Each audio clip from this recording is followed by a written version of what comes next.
ஏன் நான் மேடைக்கு வந்து ஒரே ஒரு விஷயத்தை சொல்ல ஆசைப்படுறேன். நான் வந்து நாங்க ரெண்டு பேரும் வந்து ஏறக்குறைய வந்து ஒரு 12 வருஷம் லவ் பண்ணோம். 12 வருஷம் லவ் பண்ணும்போது எங்களுக்கு எந்த விதமான பிரச்சனையுமே இல்லை. எங்க சண்டை இல்லை, சச்சரவு இல்லை, ஒண்ணுமே இல்லை. நாங்க அந்த 12 வருஷத்துல ஒரு நல்ல லவ்வர்ஸா இருந்தோம். அது ஏன் இந்த மேடையில் சொல்றேன்னா ஒரு விஷயம் இருக்கு, அதுக்காக சொல்ல விருப்பப்படுறேன். கல்யாணம் பண்ணோம். கல்யாணம் பண்ண 3வது நாள் எங்களுக்குள்ள சண்டை.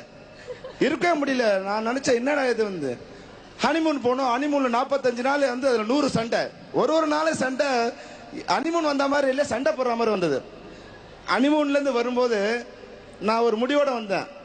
இது இனிமே இந்த நம்மளால வந்து கோயட் பண்ண முடியாது. இது அப்படி என்று பயந்து பயந்து தான் நான் கல்யாணம் பண்ணேன்.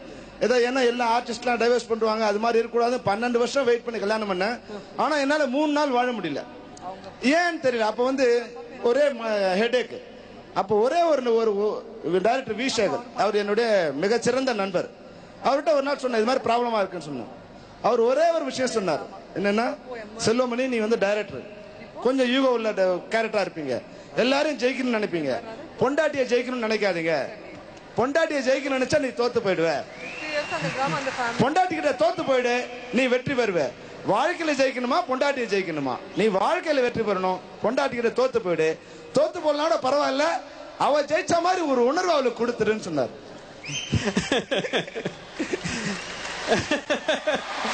சார் எவ்வளவு பேர் நீங்க சொன்னதை ஒத்துக்கிறாங்க சார்.